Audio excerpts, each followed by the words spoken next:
Hola, ¿cómo están? Gracias por acompañarnos en la edición de su programa que hemos preparado pensando en los tiempos de la revolución, pero no desde una perspectiva histórica, sino de las revoluciones que están hoy presentes en el quehacer de la economía, de la tecnología, de la empresa y de las revoluciones que vienen. Y para eso hemos armado un panel de expertos. Nos acompañan el día de hoy el doctor Álvaro Bracamonte. Él es profesor investigador del Colegio de Sonora. Bienvenido.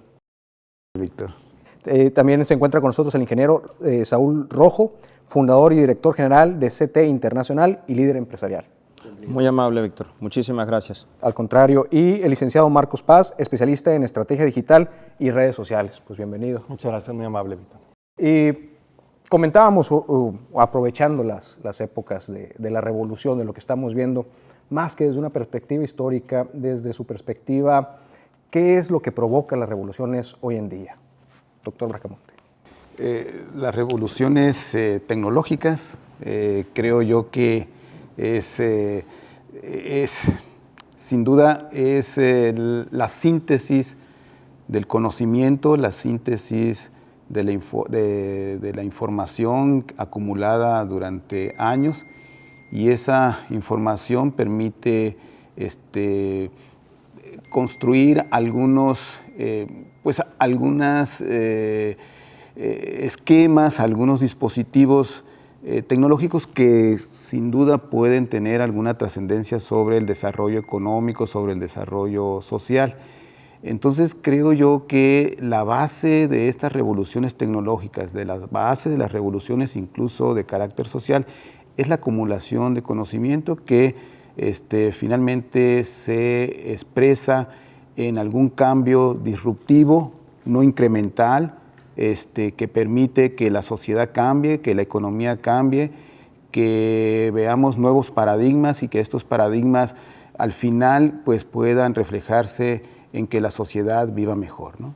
Ingeniero, las revoluciones se presentan hoy en día por la acumulación de conocimiento, de una manera automática o tiene que ver con los contextos. ¿Qué es lo que usted percibe? Yo coincido con Álvaro. Definitivamente las revoluciones se presentan porque se dan dos circunstancias. Una de ellas, evidentemente, el incremento de necesidades de innovación, y la innovación se genera a su vez precisamente por la acumulación de conocimiento. No se presentan de manera fortuita, son precisamente una acumulación de esos dos eventos. Sí, creo también que hoy las revoluciones son, al igual que las crisis, se presentan con mayor continuidad. ¿Por qué? Porque vivimos en una época en la que el crecimiento se ha dado de manera acelerada comparada con cualquier otra época de la historia de la humanidad. Marco Paz, las revoluciones actualmente. Yo creo que ha cambiado los paradigmas de las revoluciones. Antes eran movimientos sociales que inclusive terminaban en estallidos y algunos movimientos armados. Hoy las revoluciones parten más de la oferta, ¿no? De esos grandes cambios que cambian absolutamente todos los paradigmas que se siguen. Antes la revolución era una revolución armada porque había gente que estaba insatisfecho y se unía para ganar esas conquistas y hacer una mejor distribución del poder. Ahora las revoluciones son tecnológicas, grandes cambios que modifican absolutamente todos los patrones de vida, como es el caso de Internet, ¿no? Eso es algo muy interesante porque prácticamente ha convertido lo que viene en adelante una especie de aceleración de la historia. Ya estamos viviendo pequeñas microrevoluciones prácticamente cada 2 o 3 años con la incorporación de nuevos conocimientos técnicos. Hoy estamos viviendo en plena sociedad de la información y conocimiento y eso ha provocado que la velocidad de la historia se precipite. A ver, si estamos hablando de acumulación de conocimiento, y estamos hablando de estas situaciones de mercado y de las necesidades acumuladas, ¿existe en la discusión estas esferas sociales que no tienen conocimientos o en donde no se ha acumulado conocimiento o que no tienen forma de acceder a la información, al Internet? ¿Dónde se encuentran ellas en la discusión de estas revoluciones de nuevo siglo, digamos? Fíjate que una muy buena pregunta porque demuestra el contraste que tenemos. El tema de fondo que ha surgido todas las revoluciones es la desigualdad, la pobreza, quienes se sienten excluidos del desarrollo, ¿no? Y aquí desafortunadamente eso, lejos de ser mejorado, se está acrecentando. Antes teníamos la pobreza material, que era muy importante. Hoy la pobreza mayor y más difícil de resolver, porque la brecha en el tiempo es imposible de saldar en los siguientes años, es la pobreza del acceso al conocimiento. Muchas de las personas están ajenos, Víctor, a estas oportunidades que ofrece las revoluciones tecnológicas, no tienen acceso a Internet, por lo tanto no tienen acceso a los conocimientos, a las oportunidades que el mercado ofrece, a la oportunidad de aprender, de tener una mejor salud, de tener una mejor educación, y eso sí está creando una desigualdad mucho mayor, y es una contradicción. Hoy como nunca tenemos mayores capacidades de producción, pero hoy como nunca tenemos mayor desigualdad. Pero existirá, digamos, desde la experiencia que ustedes tienen, mecanismos, ya sea del propio mercado o a través del gobierno, precisamente para incluir esto. Es decir, porque insisto, pareciera que luego las revoluciones del siglo pasado tenían que ver más con la situación de desigualdad y entonces los menos favorecidos empujaban los movimientos. Ahora de repente pareciera que si hablamos de una revolución o de muchas revoluciones en el tiempo, pero son los revolucionarios, pareciera tienen una plataforma más cómoda. ¿Es eso así o hay mecanismos sociales, cívicos, gubernamentales, desde su perspectiva, que hacen que esto cambie? Doctor Bracamonte. Bueno, yo pienso que quizá en el pasado las revoluciones las hacían las masas depauperadas, sin duda, pero que esas masas depauperadas estaban encabezadas por gente muy ilustrada en el sentido de que tenían un proyecto político distinto al que en ese momento predominaba en una región, en un país. Creo que esa condición sigue presente.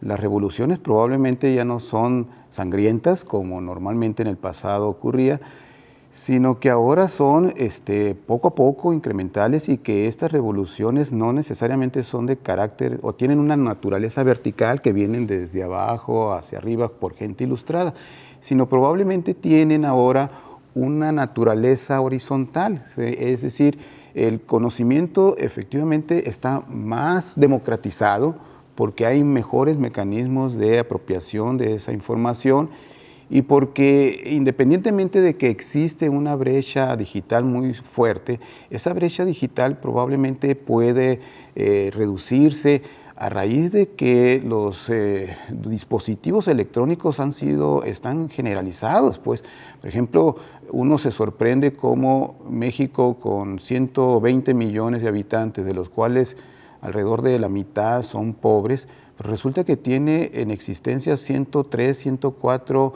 millones de dispositivos de telefonía celular. Quizá no sean teléfonos inteligentes, pero por lo menos están comunicados y ya faltaría que la cobertura del Internet fuera más generalizada para que todo el país estuviera conectado a través de este tipo de redes. Entonces creo que eso, aunque se diga rápido, constituye el embrión de algo revolucionario, en el sentido de que eso puede estar transformando a la sociedad y que los patrones de control político que en el pasado eran dominantes, pues ahora se dificulte más esos criterios de control político que en el pasado prevalecían. Y eso, parece mentira, me parece muy revolucionario por la trascendencia que tiene en la reconstrucción de la sociedad, en una nueva sociedad. ¿Existirá Perdón, quiero profundizar un poquito acerca del tipo de revoluciones que hoy tenemos. Yo comentaba en mi intervención anterior acerca de cómo las revoluciones hoy son se presentan con mayor frecuencia, pero también hay que considerar que hoy las revoluciones son de otra índole. En el pasado las revoluciones se gestaban por cuestiones de índole política y con un componente muy importante en la parte de las desigualdades sociales, básicamente la parte de la economía. Hoy la situación sigue siendo la misma. Hay una verdadera revolución y esa revolución es permanente. Veamos cómo las fortunas derivadas, voy a mencionar un origen, el de la industria petrolera, hoy están cambiando, están pasando a un segundo y un tercer término. La revolución, los nuevos los nuevos generales, los victoriosos, están siendo los de la industria de las tecnologías de información y específicamente la de medios digitales. Hoy los nuevos zares, los nuevos reyes, se apellidan Zuckerberg, ¿sí? La revolución ahí se está gestando. Y a pesar de que no vemos cambios abruptos, esos cambios son continuos. Y para poder percibirlos, lo que tenemos que hacer es situarnos en un instante de tiempo y ver hacia atrás, pero ya son periodos más cortos. Estamos hablando de que la gran revolución industrial, la primera de ellos, estamos hablando de 60 años. Una segunda revolución se presenta 60 años después. Hoy las revoluciones se presentan, lo reitero, igual que las crisis, en 10 años, 15 años, estamos viendo un mundo totalmente diferente. ¿Pudiera ser que estas nuevas revoluciones, que tienen que ver mucho con la tecnología, con el tema de la innovación, la educación, no solamente sean diferentes en esto que se platica de los actores, sino que tenga otros elementos de la tecnología y además un componente de globalización, es decir, que sean revoluciones no solamente nacionales, sino que vengan, digamos, de otros lados o se presenten en otros lados y que el país se pueda sumar? Si quieren, hacemos una pausa y regresamos precisamente hablando de estas revoluciones tecnológicas y de cómo México se inserta en este ambiente global. Regresamos en un momento.